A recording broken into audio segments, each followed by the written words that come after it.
E aí, pessoal, seja bem-vindo ao Na Mira com Laiola, o podcast onde a gente troca uma ideia boa e descontraída com quem faz a diferença na segurança pública aqui do nosso estado do Paraná. Eu sou o delegado Matheus Laiola e hoje quem está na mira é uma amiga e uma grande colega de profissão, a delegada Fernanda, que veio bater um papo reto e contar histórias que vocês nunca ouviram. Prepara-se para mergulhar no dia a dia da nossa profissão.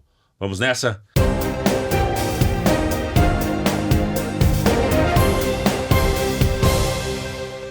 Doutora Fernanda, obrigado por aceitar o convite, obrigado mesmo de coração, a gente sabe que é corrido a tua rotina.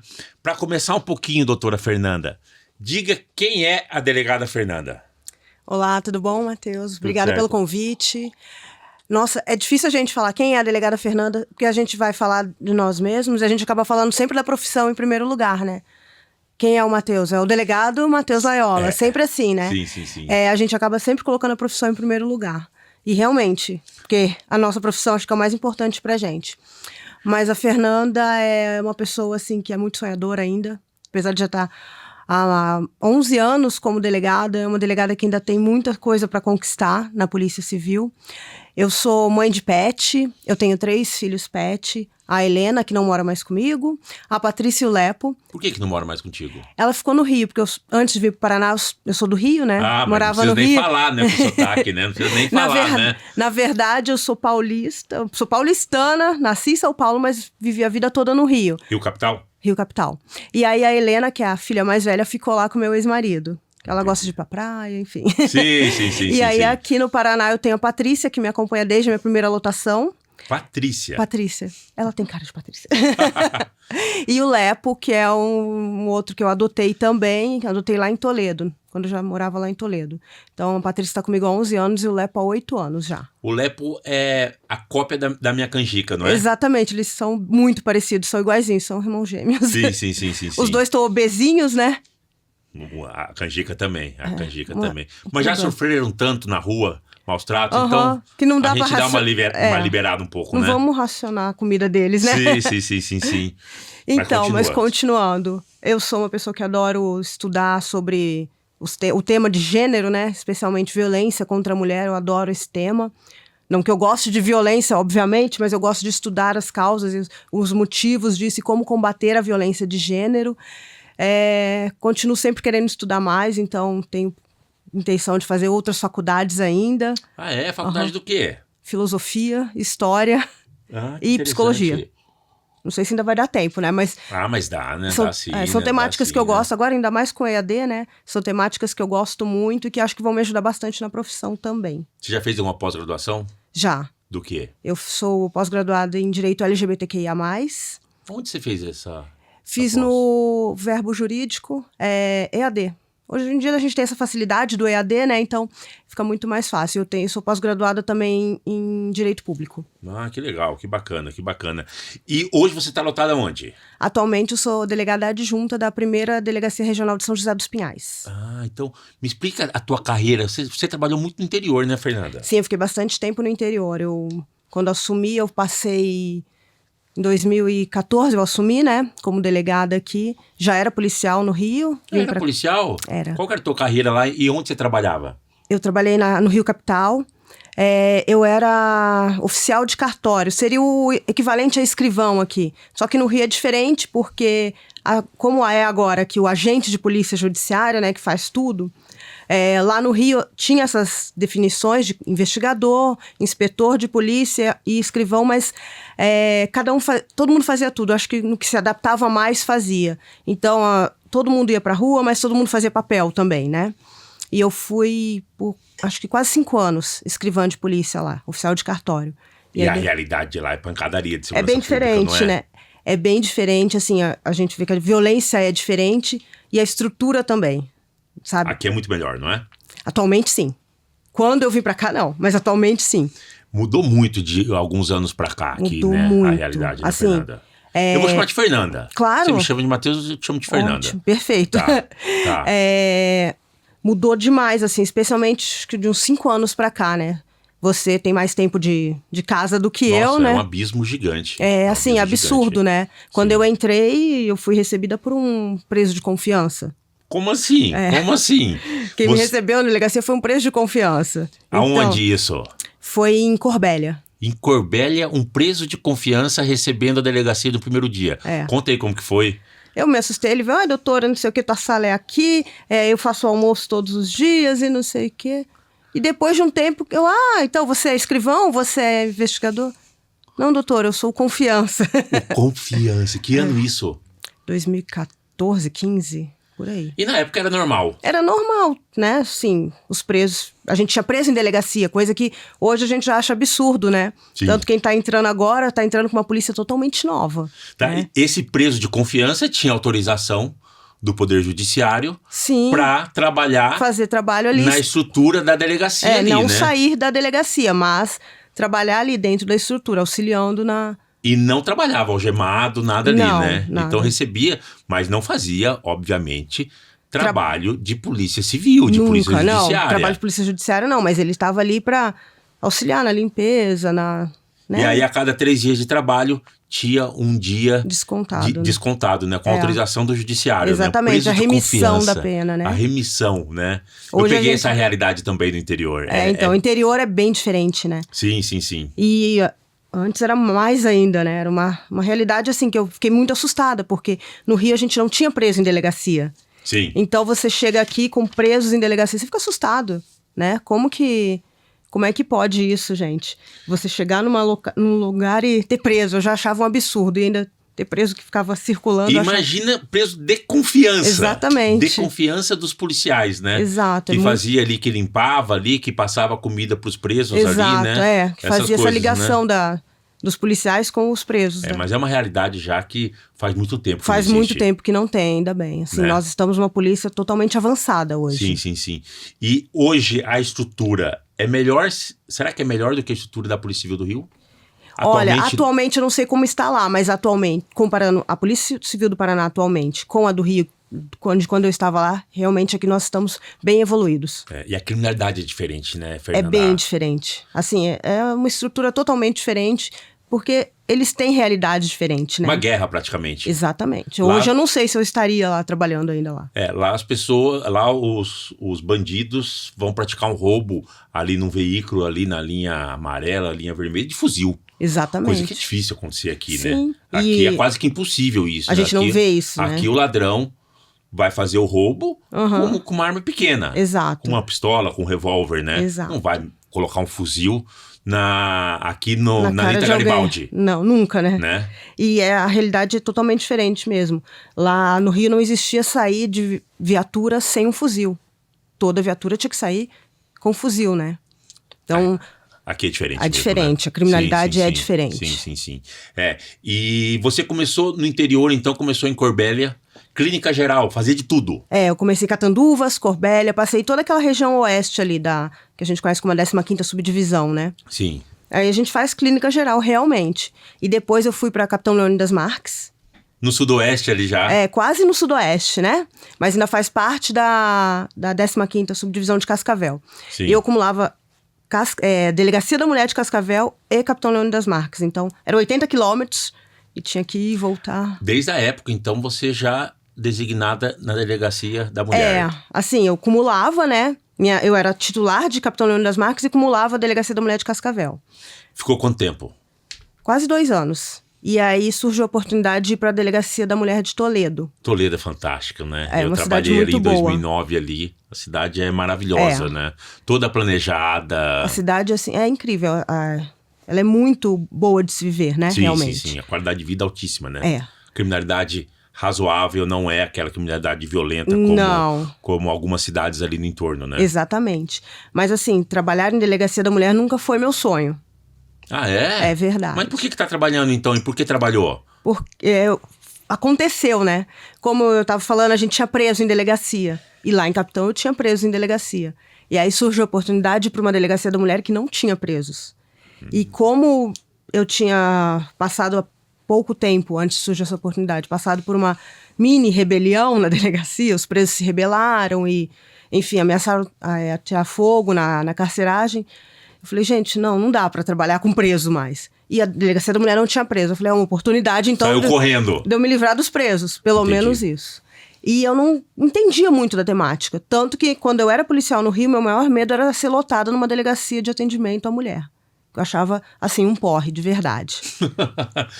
Era assim, uma coisa eu falei antes aqui, Fernanda, você é boca suja, não pode falar palavrão. Não falei. Pode falar sim, brincadeira. Mas às vezes vai sair. É pesado, né? A Delegacia da Mulher. Eu já trabalhei no interior, a gente é clínica geral, Exato. né? E aqui na capital, eu pegava plantão em Delegacia da Mulher. E a gente sabe... É um plantão pesado. É muito pesado. É muito pesado. Mas continua. Aí você foi para Toledo na Delegacia da Mulher. Exatamente. Falei, vou me livrar de preso, vou para Delegacia da Mulher. E aí começaram a surgir convites para palestras, né? Porque você está em Delegacia da Mulher, especialmente no interior... Ai, delegado, pode dar uma palestra aqui sobre violência? Então, eu falei, bom, como é que eu vou dar palestras de um tema que eu não gosto? Vou começar a estudar. E comecei a estudar sobre o tema e me apaixonei. Pegou gosto? Peguei gosto e falei, é isso que eu quero. Ficou quanto tempo ali em Toledo, na Delegacia da Mulher? Quase 8 anos. 8 anos? 7 anos, eu acho. Quase acumulando 8. A subdivisão também? Eu fazia plantão na subdivisão e algumas vezes eu atuava em alguns casos na subdivisão também. Qual o teu primeiro caso ali na subdivisão?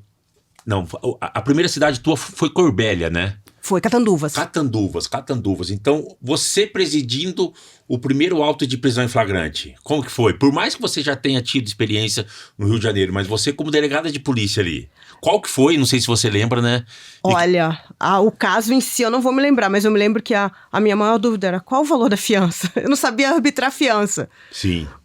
Eu fiquei meio perdida, assim, tanto que tinha uma amiga, também delegada, Ana Karine, que no primeiro plantão dela eu estava com ela e ela estava comigo no meu primeiro plantão. Entendi. E aí uma ajudava a outra. Dá aquele branco, né? Meu Deus do céu, que eu faço? Eu estudei tanto e agora eu não sei o valor de fiança. Se é um salário mínimo, se pode reduzir até 1/3, se não até 2/3. Será que eu tô dando uma fiança muito alta, muito baixa? Como é que é? Será que eu tô capitulando certo? Dá um medo. Dá um frio na barriga, né? Porque até a liberdade hoje ainda da pessoa... dá um pouquinho, exatamente, porque assim, é um dos valores mais castos que a pessoa tem, né? Que é a liberdade. Depois da vida, eu acho que é a liberdade. Sim. Então, como que você vai decidir sobre a liberdade da pessoa ali, ó, de madrugada? Que normalmente é de madrugada, Geralmente é de madrugada, é no feriado, é no final de semana. É que você não tem com quem contar, assim, né? Eu ligava no início da minha carreira, 2007, ali em Minas Gerais, eu ligava direto pros amigos, porque a gente acaba sendo cru. Né? Extremamente cru ali. Por mais que eu tivesse muito conhecimento jurídico, né? Porque passamos num concurso muito difícil, a prática é totalmente diferente, né? Então você pode derrubar uma biblioteca de livro de direito ali. Aquela situação. O meu primeiro caso foi um auto de prisão flagrante de um secador de cabelo, um roubo, 157 ali, o roubo com violência ali, e me deu um branco na hora, que eu falei, meu Deus do céu, o que eu faço aqui?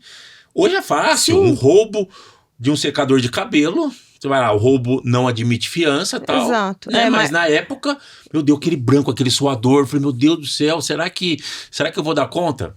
Depois vai quase que no automático ali, né? Exatamente. Salvo algumas situações que fogem da rotina. Até hoje ainda tem algumas situações que você fica pensando, nossa, será que eu agi certo? Sim, né? sim, Será sim. que eu deveria ter prendido mesmo? Não seria melhor soltar, instaurar um inquérito para melhor apurar? Até hoje, né? É difícil, né? É difícil, aplicar né? princípio da insignificância. Aplico, não aplico? Você já aplicou o princípio da insignificância? Muitas vezes. Tá. Várias vezes já.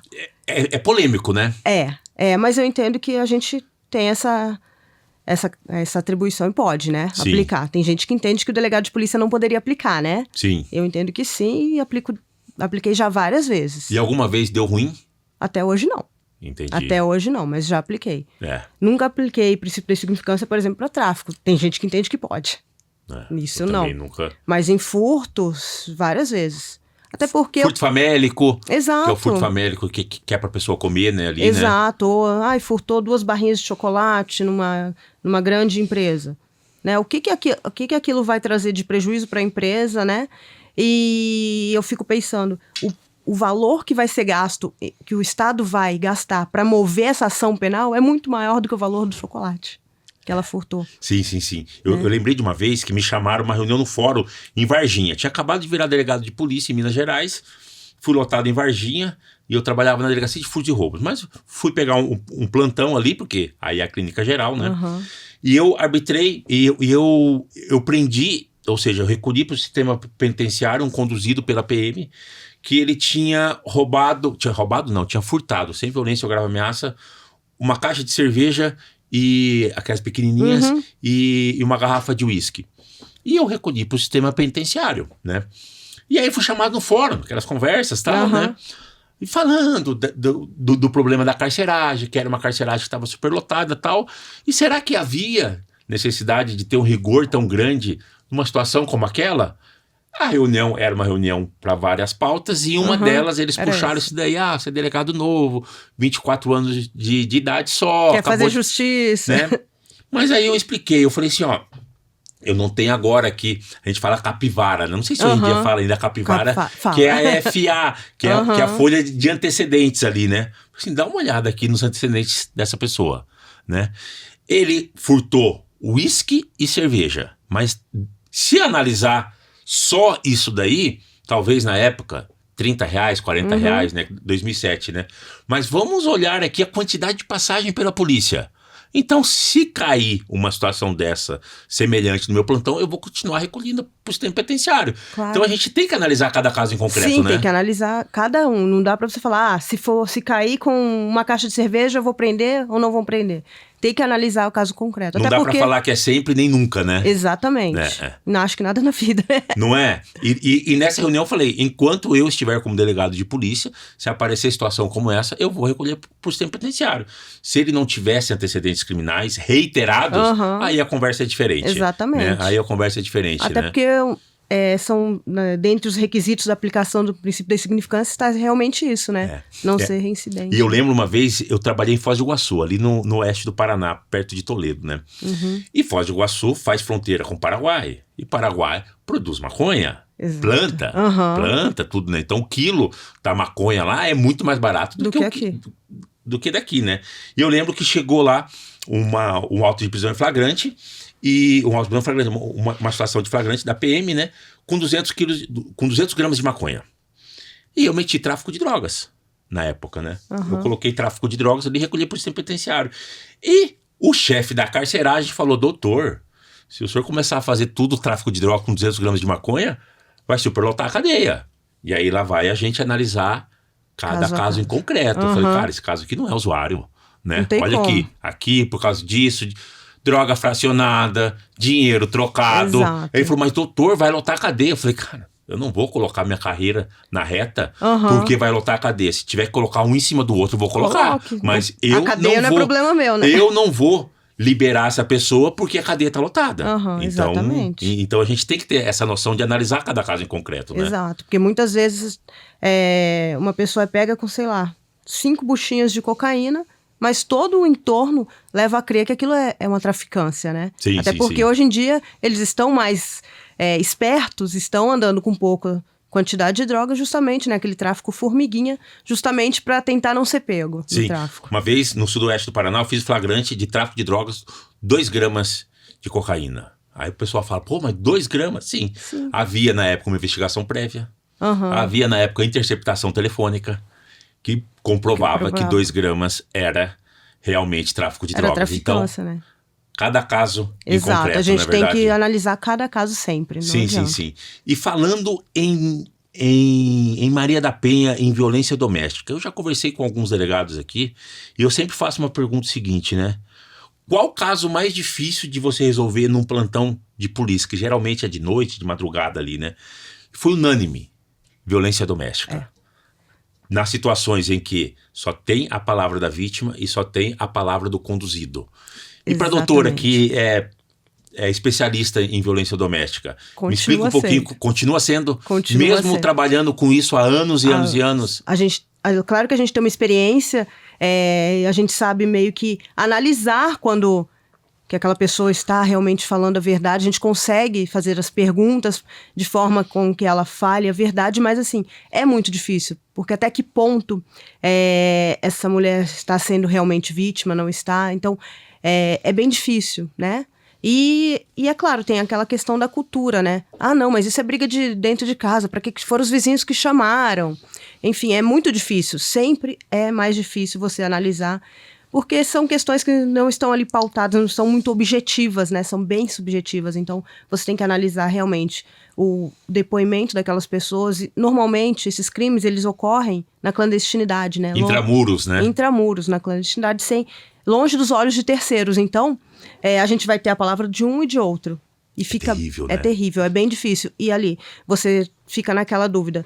Eu tenho que afastar, se realmente ele for o agressor, tem que afastar esse agressor dela. Mas e se ele não for? Eu tô colocando o inocente na cadeia, porque a gente tá decidindo liberdade. E aí são várias coisas, né? Tem aquele ditado que diz que o corpo fala, a gente tem que analisar as expressões corporais, tudo da pessoa, e a gente tem um pouco de conhecimento disso como delegado de polícia, né? Mas tem lá a versão da vítima e a versão do conduzido, né? A gente tem que dar uma preferência para a versão da vítima. A palavra da vítima. Sim, né? Exatamente. Porque ela não chamaria a polícia à toa, né? Porque é muito difícil chegar a esse passo de chamar a polícia. Se ela chamou a polícia é porque ela tá se sentindo em risco. Sim. Então... Tá, e entre a versão... Se você tem só a versão da vítima, se você tem só a versão do agressor, um negando e o outro acusando, a doutora coloca o agressor para dentro da cadeia ou não? Coloco. Na dúvida, coloca? Coloco, porque eu vou sempre pensar que ela chamou a polícia, então ela não chamaria à toa a polícia, porque normalmente é a polícia militar que conduz, né? Eu vou analisar se ela estava muito nervosa realmente, às vezes ela tem alguma lesão aparente, então fica mais fácil quando você tem uma lesão aparente, diferente de, por exemplo, uma ameaça, uma perseguição, mas ainda assim a gente consegue, conversando com a pessoa, verificar se ela realmente foi vítima ou não, né? E eu acho que, assim, claro que é sempre melhor você ter um culpado solto do que um inocente na cadeia, mas nesses casos de violência contra a mulher, a gente fica pensando, e se realmente for verdade? E ela precisa, se eles saem daqui, não prendo esse cara, ele vai lá e mata essa mulher.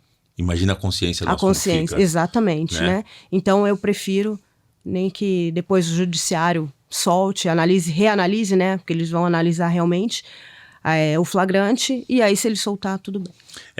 E aí assim, a gente tem então uma situação de flagrante que a doutora decide por manter o cara preso, recolhe para o sistema penitenciário, e o auto de flagrante é comunicado imediatamente ao judiciário. Exato. Né? Então, assim, imediatamente mesmo, né? A gente hoje em manda dia... pelo sistema. Antigamente, quando a doutora estava em Toledo ali, era o policial plantonista, levava fisicamente, a gente assinava, tinha que assinar um por um, folha por folha. Sim. Hoje não, hoje a gente dá o comando, já vai pro judiciário, então é meio que batata quente. Exato. Não é verdade? A gente toma. Tem a situação ali, joga ali, e cabe ao judiciário aí decidir pela liberdade ou pela manutenção da prisão. Então fica sendo muito mais rápido essa análise, né? Se realmente a pessoa é inocente, claro. E aí cabe ao judiciário, com parecer ou não do Ministério Público, às vezes algum plantonista, algum juiz ou juíza plantonista decide sem ouvir o MP, né? Em caso de extrema urgência, né? Exatamente. Então aí eles que eles vão decidir. Vão decidir, né? Então a gente fica um pouquinho mais tranquilo com relação a isso. Dá um certo alívio, né?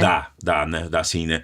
E hoje em dia, a doutora acha que a violência contra a mulher, ela tá aumentando ou diminuindo? Eu acho que a notícia está aumentando. Então a gente tem mais notícia de casos de violência contra a mulher. Que antigamente essas mulheres elas ficavam caladas, elas não iam até o Poder Judiciário, elas não iam até ao Poder Público, à autoridade policial para relatar o que estava acontecendo. Hoje não, hoje elas já buscam ajuda. Então esses casos sempre existiram. Hoje em dia eles são mais noticiados. Claro que a gente fica assustado com a quantidade de feminicídios que vem ocorrendo, né? Muitas vezes essas agressões que são extremamente violentas, que a gente vê noticiadas, que são filmadas. Antes essas agressões ocorriam, mas não eram filmadas, porque a gente não tinha câmeras em elevador, em todo lugar tinha alguém com o celular filmando. Hoje tem. Então fica muito mais fácil comprovar, né?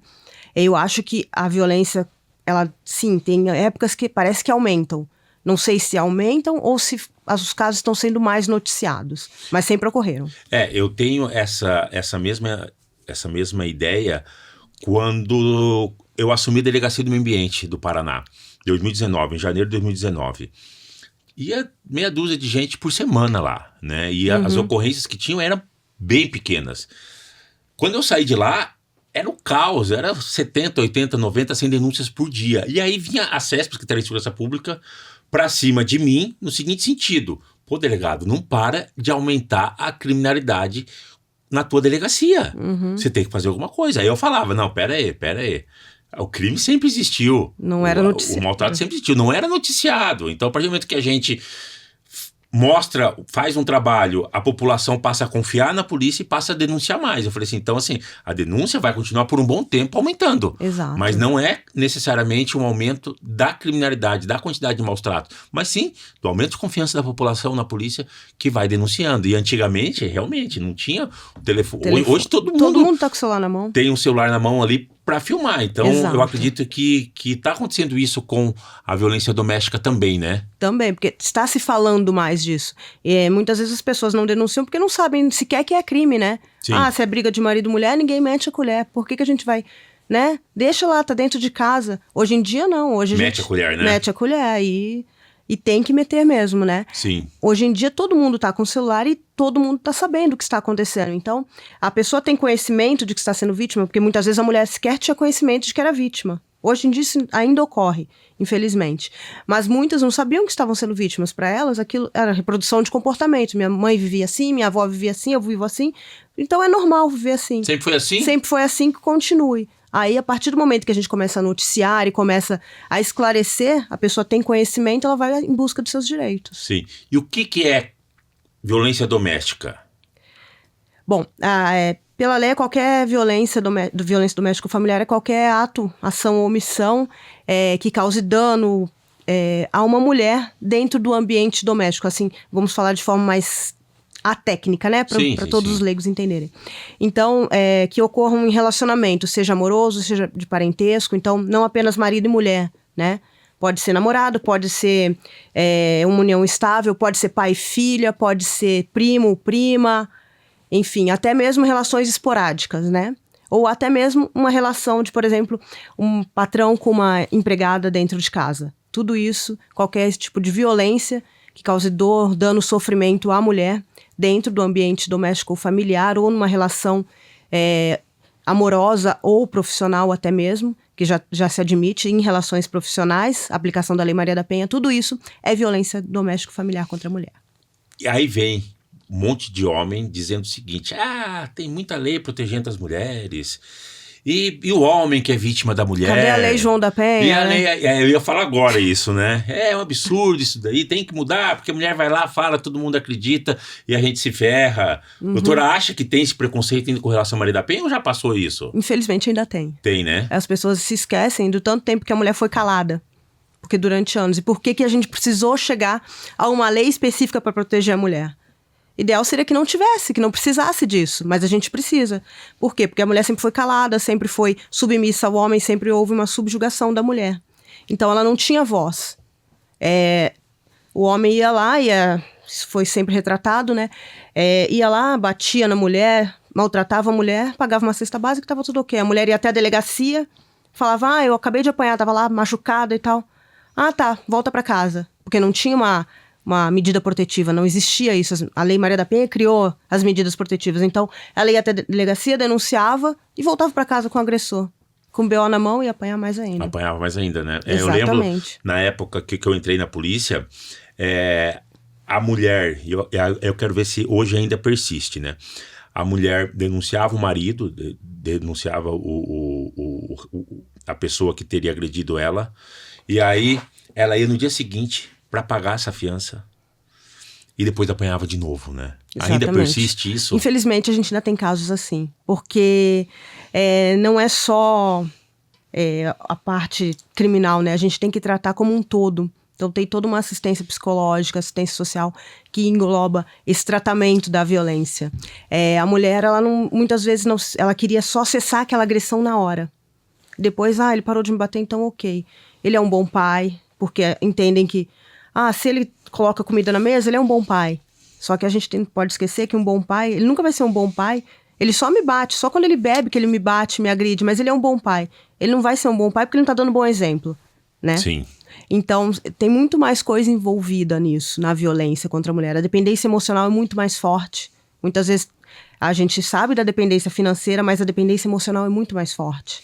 E hoje a mulher precisa sair da tua residência para fazer essa denúncia? Como que funciona? Hoje é muito mais fácil ou ainda continua essa necessidade de ter que ir até uma delegacia fisicamente? Bom, ela pode fazer a denúncia, né, tipo, de modo anônimo, tá? Pelos canais de denúncia, o Disque 100, Disque 180, e também ela pode fazer o registro do boletim de ocorrência online, né? Muito mais fácil, né? Muito mais fácil. Mas é claro que se ela for fisicamente a uma delegacia, ela vai ter todo o tratamento, por exemplo, numa delegacia da mulher, em que a gente tem tratamento, tem acompanhamento psicológico, tem assistência social, muitas vezes ela precisa sair de casa, ela precisa da medida protetiva, então tem o abrigamento para ela. Muitas vezes ela se sente mais segura fazendo essa denúncia no ambiente policial. Ela é mais acolhida, né? Exatamente, até porque todos os policiais passam por um treinamento para esse acolhimento, para esse tratamento humanizado. Aqui no Paraná existe isso. Existe. Tem até a Patrulha Maria da Penha, né? Exato. Alguns municípios, né? Curitiba tem, Toledo tem, São José dos Pinhais tem. Vários municípios têm essa Patrulha Maria da Penha. Muitas vezes é da PM ou da Guarda Municipal, que vai acompanhar, vai fiscalizar o cumprimento das medidas protetivas. E a gente vê a evolução dessa lei, dessa legislação e do comportamento das pessoas. Esses dias eu vi uma matéria que a mulher pegou o telefone, ligou para a Polícia Militar, 190, e falou, eu preciso de um dipirona. Ela falando. Aí o policial falou, aqui não é para isso daqui. Então, aqui é uma delegacia de polícia. Falou assim, não, eu quero um dipirona. Aí colocou lá, não sei de quantos miligramas e tal, eu preciso de um dipirona aqui na minha residência. E o policial, na hora, já percebeu já. Então falou, tá, mas qual que é o número, qual que é a rua, qual que é o número para eu te entregar o dipirona, tá? Aí o policial do outro lado só me responde sim ou não. Ele tá armado? Exato. Ela, sim, é isso mesmo, é esse dipirona que eu quero. Ele tá te agredindo agora? Não, agora eu tô sem remédio aqui. Então existe essa mudança de comportamento. Existe. Inclusive das forças de segurança, né? Tem. E tem que haver, né? Porque tem. Muitas vezes a mulher tá lá em risco, em perigo, não sabe como fazer. Muitas vezes pedem pizza, né? Algumas já ligaram pedindo pizza, remédios, enfim.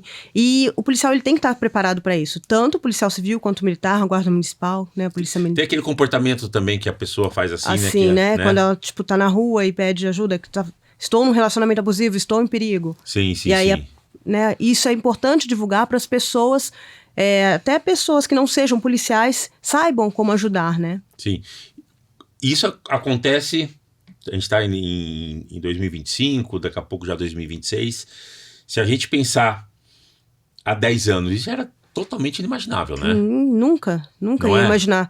Não, a mulher tinha que ir até a delegacia, ela não tinha como se comunicar de forma assim tão rápida, de pedir ajuda tão rápido. E muitas vezes elas não sabiam, porque não tinha esse conhecimento, né? Divulgação do conhecimento. Então elas não sabiam como pedir ajuda. Aqui no Paraná, liga 181, liga 190, alguém vai atender o telefone. Vai atender. O Disque 180 também, que é denúncia anônima, né? Nesses casos. Então, vai ser apurado, vai direto para a delegacia da mulher essa denúncia anônima, né? Ela não precisa se identificar, então se eu sei de uma vizinha, um amigo, um parente que está sofrendo, eu posso ligar e fazer essa denúncia, que vai ser apurado. Tá, e a doutora fez pós-graduação para a comunidade LGBT que ia mais.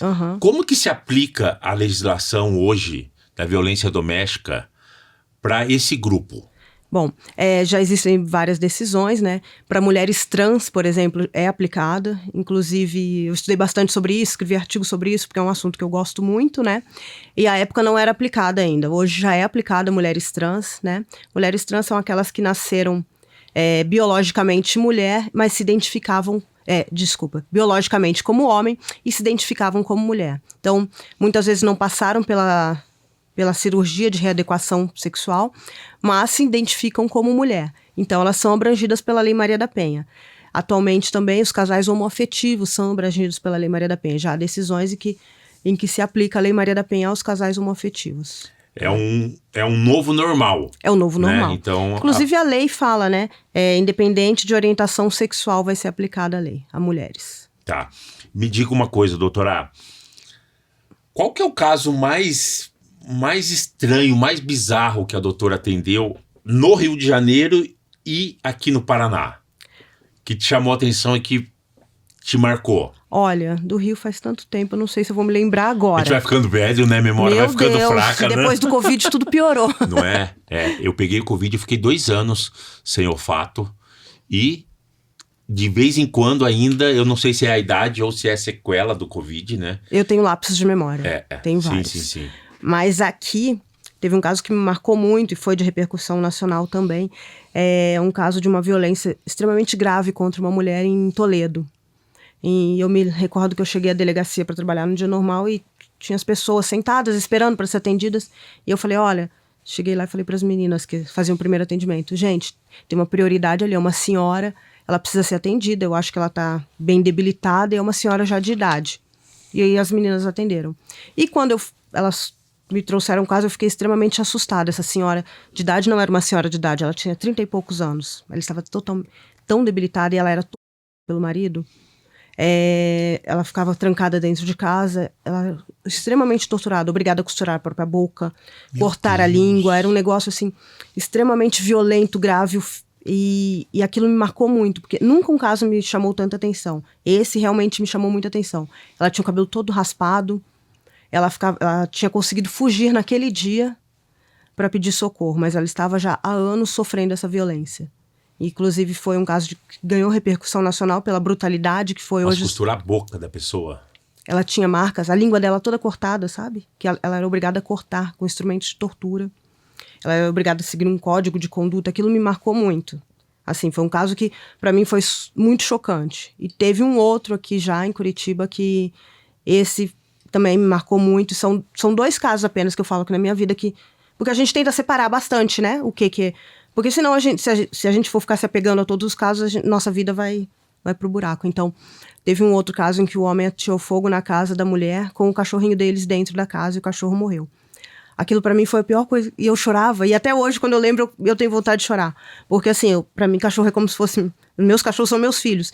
Então, aquilo pra mim foi como se ele tivesse colocado fogo no próprio filho, né? E ele sabia que atingindo o cachorro da mulher, iria atingir a mulher. A gente fala em teoria do elo, né? Exato. Ou teoria do link, né? Então, a pessoa que maltrata animal tende a ser violento também com as pessoas que estão no entorno, exatamente. Né? Normalmente, quem maltrata o animal vai maltratar toda a sua família. Sim. Agora, se fosse para a doutora passar uma mensagem para a mulher que é agredida, que se sente vítima da violência doméstica ali, qual mensagem a doutora passaria? Acho que o mais importante é que ela se veja como vítima. Não tente se culpar, porque a culpa nunca é da vítima, né? Muitas vezes há quem julgue essa pessoa, então ela tem que se pensar, não, podem me julgar? Podem, mas eu sou vítima. A culpa nunca foi minha, então ela tem que ter consciência de que ela é vítima, de que ela está ali numa posição de vítima, que ela está sofrendo uma violência, ela está em situação de violência, então ela precisa de ajuda e ela pode buscar ajuda. Não tenha medo da polícia, não tenha medo de buscar ajuda, não tenha vergonha, porque muitas mulheres se fecham porque têm vergonha, né? Sim. Especialmente no interior, em cidades menores, as pessoas têm vergonha. Eu não vou procurar a delegacia, imagina, vão me ver entrando numa delegacia da mulher, todo mundo vai saber. Não tenha vergonha, porque quem tem que ter vergonha é quem está agredindo, não a vítima. Então, eu sempre procuro dizer, olha, você não tem culpa, a culpa é de quem está agredindo, você precisa de ajuda, busque ajuda que você pode sair dessa situação. Excelente. E hoje em dia é muito mais fácil de denunciar, né? Exato, você tem canais, você não precisa sair de casa para denunciar e as pessoas acreditam. Então sempre buscar ajuda, se não tem coragem de ir até uma delegacia, se não quer ainda denunciar, procure uma amiga, um parente e conte o que está acontecendo. E é importante também que as pessoas ao redor percebam os sinais, né, de relacionamentos abusivos. Então, aquele relacionamento que a pessoa não deixa você ter outros amigos, que quer controlar sua roupa, quer controlar suas redes sociais. Isso são todos sinais de um relacionamento abusivo. Um relacionamento abusivo, o ápice desse relacionamento abusivo é o feminicídio, né? Então, e o que é o feminicídio? Explica para as pessoas. Feminicídio é a morte violenta, né? É tirar a vida de alguém em razão do gênero dessa pessoa, em razão dela, pelo simples fato dela ser mulher, tá? Como que a doutora acha que está a legislação hoje? Acha que é o suficiente? Acha que tem que melhorar? O que a doutora pensa sobre isso com relação à violência doméstica? A nossa lei, Maria da Penha, é tida como uma das 3 melhores do mundo, né? Então, ela é realmente muito avançada. A nossa lei, sendo bem aplicada, ela é suficiente, né? Eu acredito que sim. Nós temos legislação bem rigorosa, então as medidas protetivas, elas são eficazes, elas previnem. Tá? A maioria dos casos de feminicídio que nós temos são mulheres que não tinham medida protetiva ainda. Tá? Então a gente sabe que a medida protetiva ela pode salvar vidas. Sim. Tá? Então a nossa legislação ela é extremamente avançada. Quando bem aplicada, ela sim, ela pode salvar vidas. Hoje você está como adjunta de São José dos Pinhais, delegada adjunta, né? Como que é a rotina ali? Como que é a estrutura? É o suficiente? Qual a quantidade de crime que é mais comum? Explica pra gente aqui como que funciona ali. É uma rotina bem extenuante, né? Porque, assim, a cidade é enorme, é uma cidade muito grande, está colada em Curitiba, eu costumo dizer que é um braço de Curitiba, né? Sim, sim, sim. É como se fosse um bairro de Curitiba, claro, que é uma cidade gigante, uma cidade super bem estruturada. Cidade muito boa, né? É uma cidade muito boa, sim, uma cidade excelente. Tenho gostado muito de lá, faz acho que 6 meses que eu estou lá, estou gostando bastante. É uma cidade excelente, mas a criminalidade também é bem grande. Assim como toda a região metropolitana, né, de Curitiba. Então, a criminalidade é bem alta. Nós temos muito crime contra o patrimônio lá. E é exatamente no que eu atuo, né? Então, estelionatos. Nós temos muitas lojas de carro, muitas garagens, né? Muitas que a gente fala, garagens, né? Exato. Então, e aí nisso acaba tendo muito crime de estelionato. Eu tenho trabalhado bastante com crime de estelionato. E eu não trabalhava isso anteriormente, né? Então, estou aprendendo bastante também. É um crime diferente para você analisar, para você investigar. Muito mais difícil investigar um estelionato do que um furto e roubo. Exatamente, é muito mais difícil. Ele tem toda uma ramificação. E hoje em dia, com a internet, com redes sociais, ele está se aprimorando. Então, são crimes que ocorrem ao mesmo tempo no Brasil inteiro, né? Então, muitas vezes o autor está em São José, em Curitiba, outro no Rio, outro em São Paulo, enfim, no Brasil todo, e a gente tem que se especializar nisso, né? Trabalhar com a internet, com os crimes cometidos de forma virtual. Mas, assim, eu tenho aprendido bastante lá e a demanda é muito grande. Eu vim de uma delegacia da mulher da capital, que a demanda também era... Era grande, mas era só... Era limitada. Um tema. Só Exato, um tema. Fica você menos ficava difícil, especializado. né? Você ficava mais especializado. Na delegacia da mulher aqui de Curitiba, eu trabalhava especificamente com crimes contra a dignidade sexual e feminicídio. Pesado, né? É bem pesado. Mas, assim, apesar de ser muito pesado, é um tema que eu gosto muito de tratar. E era só isso. Exato. Então a gente acaba se especializando. A gente se especializa, fica muito mais fácil, né? Menos difícil. Menos difícil, exato. Difícil. Aí você voltou a trabalhar com clínica geral. Exato, clínica geral. E é gostoso, porque você acaba mudando um pouco o foco também, né? Eu estou reaprendendo algumas coisas, mas estou adorando. É difícil, é uma população que é extremamente exigente, né? Porque é uma cidade que é colada na capital, mas tem vieses muito de interior também. Assim, sim. Né? Acho que toda a região metropolitana é assim. A criminalidade lá é bastante alta ainda. Mas, como toda a região metropolitana, acho que de qualquer local, né? Sim. Assim. Tá, e qual que é a maior alegria, o momento de satisfação que a profissão de delegado de polícia te deu, doutora?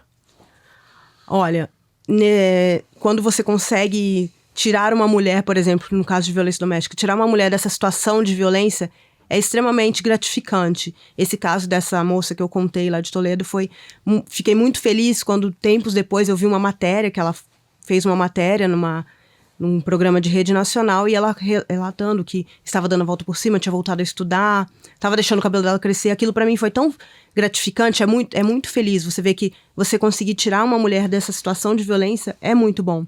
Então, eu acho que, assim, de cada 10 casos, 100 casos, 1000 casos, enfim, você conseguir salvar uma pessoa, tirar uma pessoa de uma situação de violência, é extremamente gratificante. Sim. Tá, e já teve alguma situação que a vítima voltou tempos depois na delegacia para agradecer, para explicar como que tá agora? Já teve alguma situação Várias dessa? vezes, especialmente no interior, né? No interior a proximidade é muito maior. Leva um queijo, leva alguma coisa agradecendo. Sim, Às vezes tem, né? Já, ganhei várias coisas já. Sim. Presente sempre, flores sempre, e é muito legal. Elas voltam, olha, eu vim trazer minha mãe para você conhecer, eu vim trazer minha irmã. Olha, depois que eu saí daqui, a mulher teve uma vez, e foi bastante marcante isso para mim, uma moça chegou lá, eu queria falar com a delegada. Daí me trouxeram ela. Olha, doutor, olha aqui, eu tô de batom.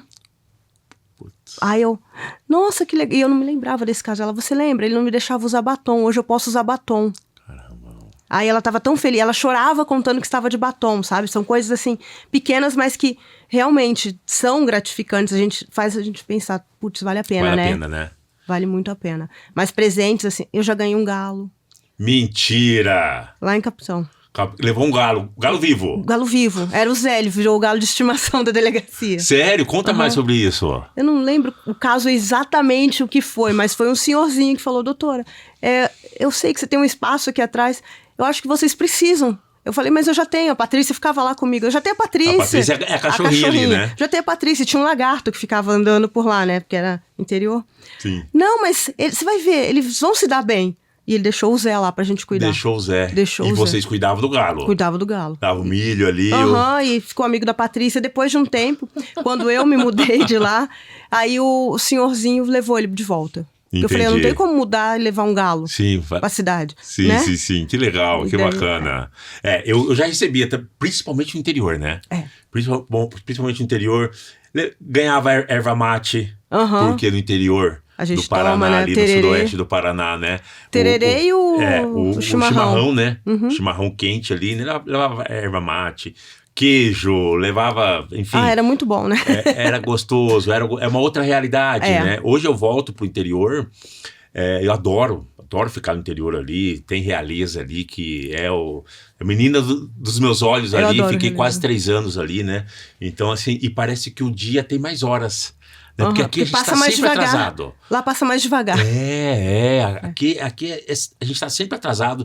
Essa sempre correria, correndo. de repente a gente baixa a frequência, né, no interior. E falando em baixar a frequência, a doutora teve que fazer algum tratamento psicológico com medicação em razão de estar como delegado de polícia? Eu pergunto isso porque eu tive. Eu não tomava nada. Onde eu encostava, eu dormia. E aí depois eu fui para a delegacia do meio ambiente. Meu Deus do céu. É muito difícil a gente desligar a chave. A rotina é extenuante. Virar a chave, quer dizer, é muito difícil, né? E aí eu comecei a ter dificuldade de sono, a ter crise de ansiedade e tive que procurar psiquiatra, tive que procurar psicólogo. Hoje eu faço tratamento de medicação, é tarja vermelha, é um remedinho para diminuir a frequência ali. Paxil, chama Paxil o remédio que eu tomo. E eu sempre brinco, né? Falar, tem que misturar meu Rivotril, meu Gardenal ali com sucrilhos, né? Eu não sei, a doutora hoje faz algum tratamento em razão da carreira? Sim. Eu acho que, assim... A gente fica sequelado, não fica? Eu falo que terapia todo mundo deveria fazer, né? É isso mesmo, Assim, terapia é unânime, assim, deveria ser para todo mundo. Todo mundo deveria ter acesso. Mas, realmente, depois de um tempo trabalhando com essa temática... Na Delegacia da Mulher aqui da capital, que é extenuante. É muito pesado. É muito pesado, é um volume muito alto de casos, assim. Você acaba não dando conta e você fica querendo dar conta. Então, eu chegava muito cedo e ia embora muito tarde. Quando eu ia embora, eu ficava com peso na consciência de ter ido embora, sendo que tinha muita coisa para fazer ainda. Só que já era super tarde, eu tinha minha vida. Então, eu ficava com dificuldade de conciliar, né? Eu tenho que cuidar dos meus cachorros, eu tenho que cuidar da minha casa, eu tenho que dar atenção para a família... E eu tenho que trabalhar. E eu não conseguia concatenar isso na minha cabeça. Então, eu realmente precisei passar por tratamento psiquiátrico, passei um tempo, tomei remédios e tal. Hoje em dia, com a terapia, exercício físico, eu tenho conseguido controlar. Mas toma algum remedinho ainda ou não? Tomo. Acho que todo mundo toma. Eu tenho que tomar remédio pra... dormir, pra acordar. Pra pressão alta. Pra pressão alta. Minha família inteira tem pressão alta. Eu tenho que tomar remédio pro estômago. Eu tenho que tomar esse remédio para diminuir um pouquinho a frequência, que é o Paxil. Aí toma lá ômega 3, alguns manipulados ali, né? Eu gostaria de não ter que tomar nada. Mas a DPMA, a Delegacia do Meio Ambiente, me deixou sequelado em razão disso, em razão da causa animal ali. Não me arrependo, obviamente. Sim. Amo o que eu faço. Mas a gente tem que se cuidar bastante, né? Tem. Porque senão a gente fica maluco. A gente tem que saber separar também o profissional... o Matheus profissional, o Matheus delegado, o Matheus pessoa, né, e marido. É difícil, não é, é muito difícil. É difícil, né? É muito difícil, porque você não consegue desligar. Eu vou embora, fechei minha sala e vou embora, não sou mais delegada, não tem como. Eu lembro, as minhas primeiras férias que eu tirei foi de 30 dias. Só a primeira. O resto... Nunca mais, né? Eu fiquei maluco. 30 dias Não tem como. sem estar numa delegacia de polícia. Desde então, minhas primeiras férias 2008... Desde então, nunca mais peguei férias de 30 dias, entendeu? Porque eu não consigo me desligar, né? E toda vez que eu pego férias, eu fico no telefone. E aí os policiais falavam pra mim, né? Matheus, descanse, tá de férias. Desligue, aqui continua. A gente dá conta, né? A gente dá conta, né? Então, assim, a gente tem que ter essa noção pra dar uma calibrada ali. Senão a gente fica maluco, né? Mas é muito difícil, a gente não consegue. Eu vou ficar 30 dias, quando eu voltar vai estar tudo parado lá. Né? A gente fica pensando. 30 dias, eu realmente ainda acho muita coisa. Eu não consigo. Melhor tirar picado, né? Exato. Hoje... Que você descansa. Sempre precisa dar uma descansada. Então, poucos dias você descansa. 10 dias no máximo. No máximo. Aí tira picado, tira 3 vezes 10 dias durante o ano. Que hoje é possível já, né? Então, hoje é possível. Antes não era, antes não conseguia interromper, né? E aí, eu chegava a perder férias. Porque depois de 3 anos sem tirar férias... Perde de tanto que... Você não conseguia se desligar. Entendeu? Então, assim, eu já perdi férias. Hoje em dia é uma outra realidade. Hoje a gente tem... Hoje, eu estando longe da polícia, a gente fala em recesso, né? Mas no próprio recesso parlamentar, eu não paro de trabalhar. Até porque não te deixam parar, né? Eu posso dizer por mim, não posso dizer pelos outros parlamentares, né? Mas por mim, no recesso, eu trabalho, só que ao invés de estar em Brasília fisicamente... Fica correndo o estado do Paraná, né? Então a gente que ama o que faz, né? Acaba se doando muito. Exatamente. E hoje em dia com o celular, tudo tá ali, né? Meu Deus do céu. Eu tô aqui conversando no modo avião. Eu sei que a hora que a doutora sair daqui... Vai enxurrada. Eu vou chegar e vou falar, cara, me deixe 10 minutos sozinho. Que aí eu já vou fazer as ligações, fazer o que tem que fazer. Exato. A gente não consegue parar. Sim. Né? Doutora, o papo tá excelente, mas... O pessoal daqui já tá cobrando. Pra gente fechar o nosso bate-papo com chave de ouro, eu vou te fazer algumas perguntas bem rápidas. A doutora responde o mais rápido possível. Socorro, Sim. Então, vamos lá. 10 perguntinhas bem simples, hein? Um filme que te marcou.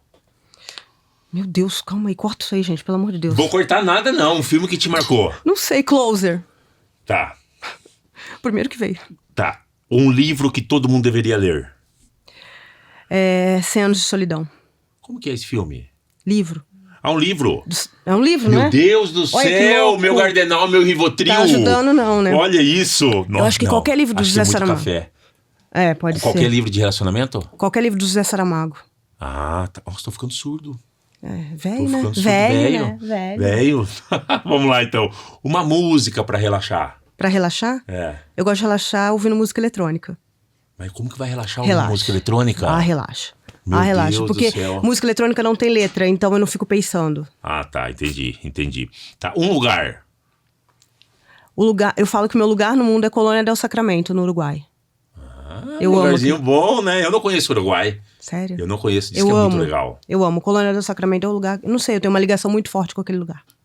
Tá. Um sonho pra segurança pública. Um sonho? Maior efetivo e maior valorização dos policiais. Uma qualidade essencial para uma delegada de polícia. Humildade. Isso mesmo. Um desafio da sua rotina. Tentar desligar um pouquinho. É isso mesmo. Eu falaria a mesma coisa, né? Uma comida para matar a saudade de casa. Panqueca, da minha mãe. Panqueca é bom, né? A da minha mãe. Nossa, e minha mãe está fora, então eu tô desesperada. Faz 1 ano que eu não como. Um personagem histórico que você admira. Nossa, deixa eu pensar. Ai, meu Deus. Meu Deus, que morreu agora. 3. Calma, corta aí. Não vai cortar, não. 2. Eu vou falar palavrão, daí vai ter que cortar. Gente, Mujica. Pepe Mujica. Não lembrava o nome dele. Por último, uma mensagem final para quem nos ouve. Bom, para todos ou especificamente para mulheres? Fica a teu critério. Bom, confie na Polícia Civil, a gente está aí para ajudar, né? E mulheres que eventualmente estejam sofrendo violência ou que saibam de alguém que está sofrendo, procure a polícia que nós estamos aí para ajudar. Fantástico. Antes da doutora ir embora, antes de encerrar, tem uma lembrancinha. Oba. Mas é lembrancinha. A etiqueta fala que a gente não pode ver o presente. Pelo menos eu vi isso em algum lugar. Jura? Mas, doutora, eu gostaria que abrisse. Sim. Coisa bem simples. Que deve ter um monte em casa. Mas... É de coração. Eu já queria roubar isso aqui mesmo? Olha Amei. isso! Aí, ó. Roubar não, furtar. Furtar, sem violência ou grave amei. ameaça, né? Amei. É. Ai, que lindo. Aí tem amei. chocolatinho. Adorei. Eu sou formiga. Eu também. Não é? Não aguento. Ai, gente, amei. Eu já queria mesmo, sabe? Eu ia pedir. Vamos explicar rapidinho então aqui, ó. Vamos lá, ó. A diferença entre o furto, o roubo e o estelionato, que agora eu lembrei aqui. Ó. Então, o roubo com violência ou grave ameaça, a subtração. Aham. O furto sem violência ou grave ameaça, subtração. Mas no caso do estelionato, vamos lá. Eu emprestei a canequinha para a Fernanda. A Fernanda sabia que tinha que me devolver e não me devolve. Eu arrumo algum engodo, né? Algum golpe para não devolver. Então, essa diferença, ela já tem... Uma das diferenças, ela já tem a posse... Ela diz, me empresta que eu vou te devolver, na má fé. E aí é estelionato. Empresta aqui só pra eu dar uma voltinha pra eu mostrar pros meus amigos. Mas eu vou devolver. Eu vou devolver, né? Então isso daí é estelionato. Então a diferença entre furto, roubo e estelionato. Pelo menos na minha época era assim. É assim, ainda continua, pode ter né? apropriação indébita ainda, né? Sim. É isso, se a gente for ficar falando de direito aí até amanhã, né? Doutora, muito obrigado de coração. Eu de coração, agradeço. Foi excelente, muito importante. Eu vou aqui encerrar uma conversa sensacional com a doutora Fernanda. Obrigado por topar esse bate-papo super sincero, por compartilhar essas histórias, principalmente falando de violência de gênero. Foi demais. E você aí, ouvinte, que ficou com a gente na Mira com Laiola, muito obrigado pela participação, pela companhia. Se você gostou desse episódio, não esqueça de compartilhar com seus amigos e fique ligado, porque mês que vem tem mais. Um convidado especial na Mira com Laiola. Um abração, até a próxima.